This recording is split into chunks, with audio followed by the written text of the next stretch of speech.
አልተልከሰከሰም። የፈለጋችሁትን በሉኝ። አብርሃም አልተልከሰከሰም ነበር። አብርሃም የምሩን ነበር ከሩታ መራቅ የፈለገው። አብርሃም የምሩን ነበር ከሩታ ጋር መሆን ያልፈለገው። መሆን ስላልፈለገ ነበር እንድትተወው ብሎ ከሄርሜላ ጋር እንደዚህ አይነት ግንኙነት ውስጥ የገባው እንጂ አብርሃም መልከስከስ ፈልጎ እንዳልነበረ 100% እርግጠኛ ነኝ።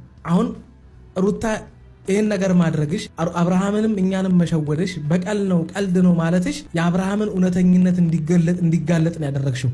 አብርሃም ትክክል እንደነበር ጓደኞቹ ትክክል እንደነበሩ ነው አትመናት ያሉት። ሳያቁሽ ሐሳብሽን አላማከርሻቸውም እና ቢል አይደለ አውቃ ነው ልትበቀል ነው ሲሉ የነበሩት በደንብ ስለሚያውቁሽ ነው ማለት ነው። ዛሬ ነው እነሱ እንለያያለን እነሱ ነገር እዚህ ጋር ያበቃል ማለት ነውና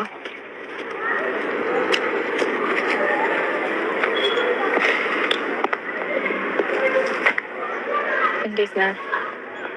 ፈጣሪ ይመስገን። ምን ነበር የጠራክ? እሺ ዛሬ ለማንኛውም የጠራሁሽ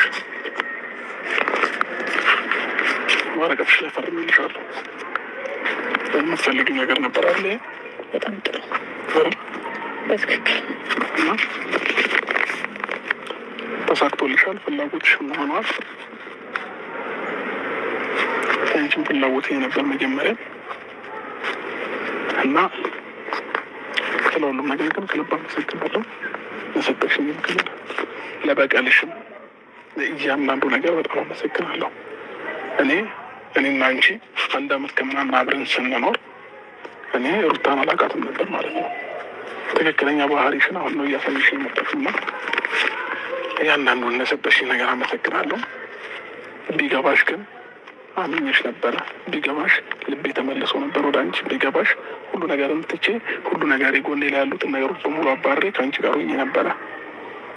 ግን ደግሞ አንቺ እኔን መበቀልና እልህ መያያዙ ሞር የተሻለ ቦታ የሚያደርስሽ ስለመሰለሽ የለብሽን ፍላጎትሽን አድርገሻል። ስለዚህ ዛሬ ላይ እኔ አንቺን አሁን ልክ የሆነ ነገር መጥፎ ነገር ላድርግ ወይም ነገር እንትን ልል አይደለም። በቃ ችግር የለውም። ለእኔ የሚገባኝ ይሄ ከሆነ ለእኔ ምላሽሽ ይሄ ከሆነ እያንዳንዱ ነገር በጣም አመሰግናለሁ።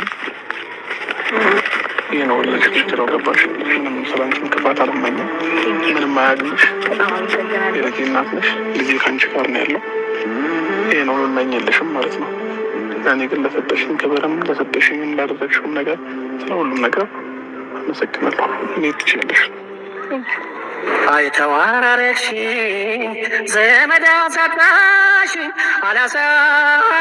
አላሳዝንሽም ወይ ማረፊያ እንደሌለው ተንሳፋፊ አረግሽኝ አላሳ